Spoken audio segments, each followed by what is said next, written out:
This show is supported by viewers like you. Donate now to receive special early access.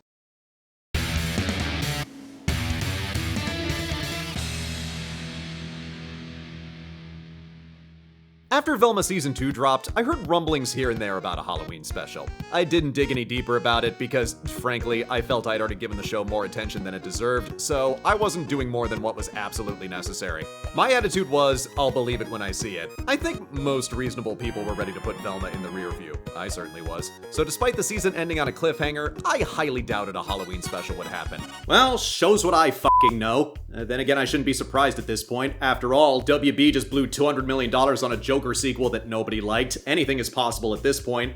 Warner Brothers, you are officially bad with money. I'm great with money. I spend the crap out of it. But even so, if this took you by surprise, you're not alone. I already had a feeling that Warner Brothers and Max were looking to bury this thing when they dropped all of Season 2 in one go, rather than the rollout of 2 episodes a week like Season 1 had had. Now I'm sure that's what they were trying to do, because the trailer for the Halloween special dropped on October 2nd, and was released to the public on October 3rd. So you released a trailer, which is meant to hype something up, one day before you released the thing that it was meant to hype up?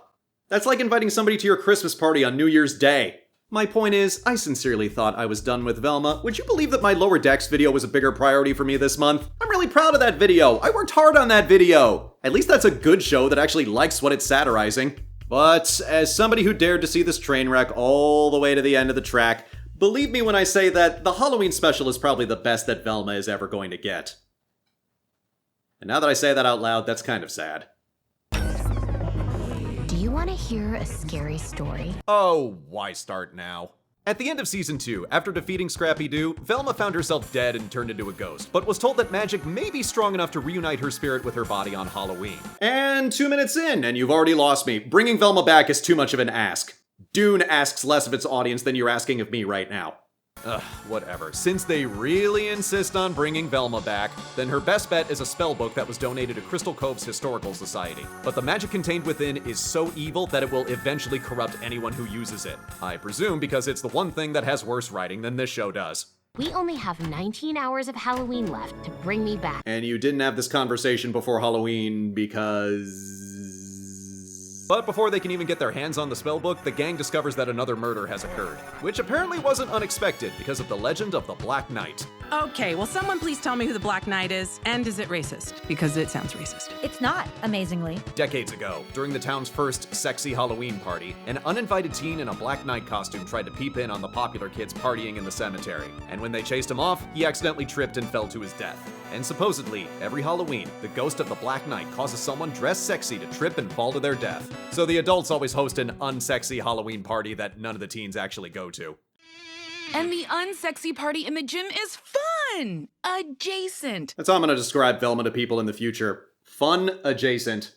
I said in my previous Velma reviews that the writing was by far the worst aspect of the show. The jokes weren't funny, the characters were horribly unlikable, and the overall mystery was treated as an afterthought. This show is ostensibly supposed to be for adults, and they're setting up mysteries in a way that even the original kids show would find insulting.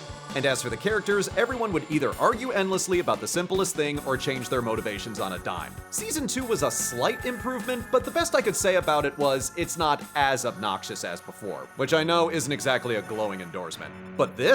The first time I watched the Halloween special, I actually didn't take down a lot of notes like I usually do, because I didn't really have strong feelings about it one way or the other. There was never a joke so lame that I felt like calling it out, or a character moment so stupid that it made me angry.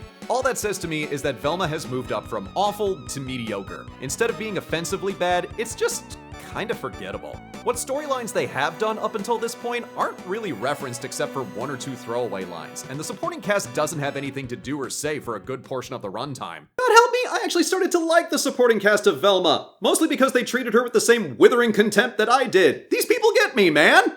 Amber and Thorn, the 2 characters I actually liked from Season 2, pretty much disappear after the first 5 minutes, which means the talents of Jennifer Hale were once again wasted. As for the leads, this special reminded me how little development we've had for everybody. Norville is still socially awkward, Fred is still an idiot who can't do basic things, and Daphne and Velma are still a black hole of drama. This is their one chance to bring Velma back to life, and everybody's more wrapped up in their own bullshit.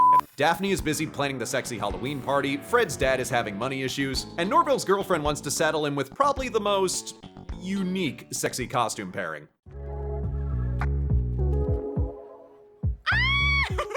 We are going to be the sexiest pinky in the brain ever. Ooh, I think I read a fanfic like this once.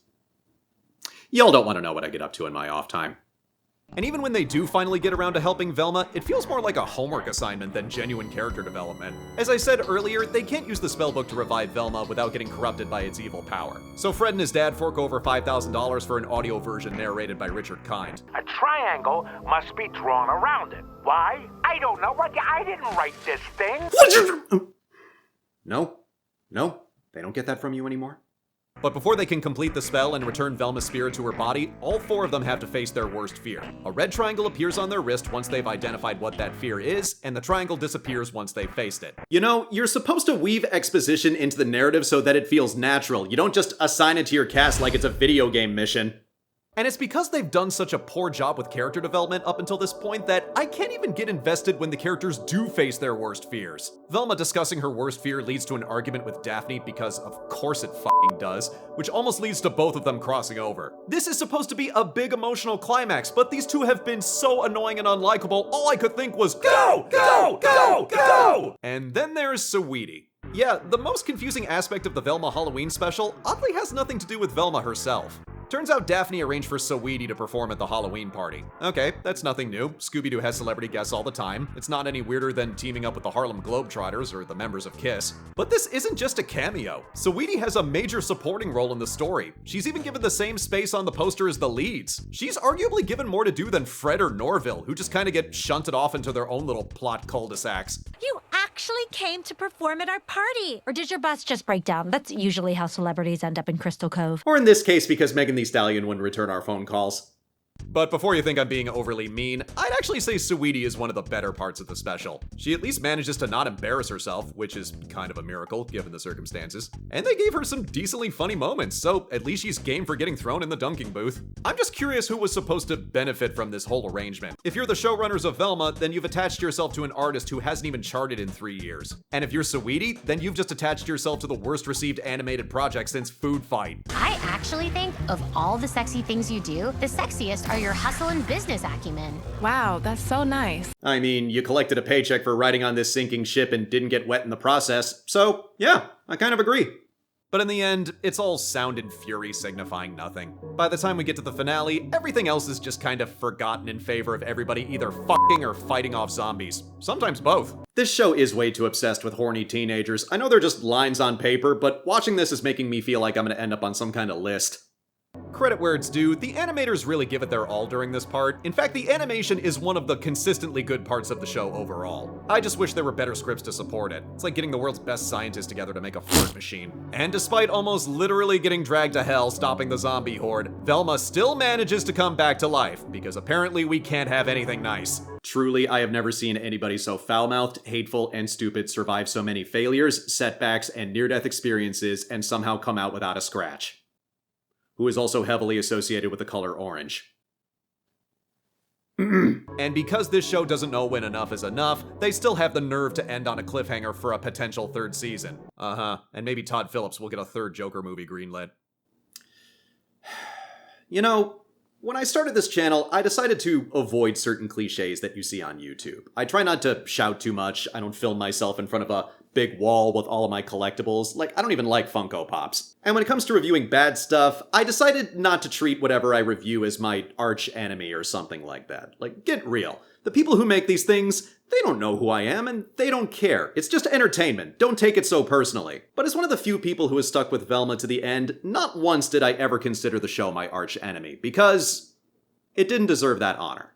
Velma started off abysmally bad, worked its way up to less abysmally bad, and finally settled on just being kind of forgettably bad. It used to be the show at least kinda got my blood pumping, but watching this, I just felt nothing. Aside from a longer runtime, some animation bumps here and there, and of course the presence of Saweetie, there's very little that separates the Halloween Special from an average episode of the show. So the fact that they probably had to jury-rig this thoroughly average outing into what is now the series finale is just kind of sad. My first Velma video single-handedly got this channel monetized, which already feels like a lifetime ago. But in spite of that, I can't call this show my arch enemy because it's not a worthy enough opponent. It didn't put up enough of a fight.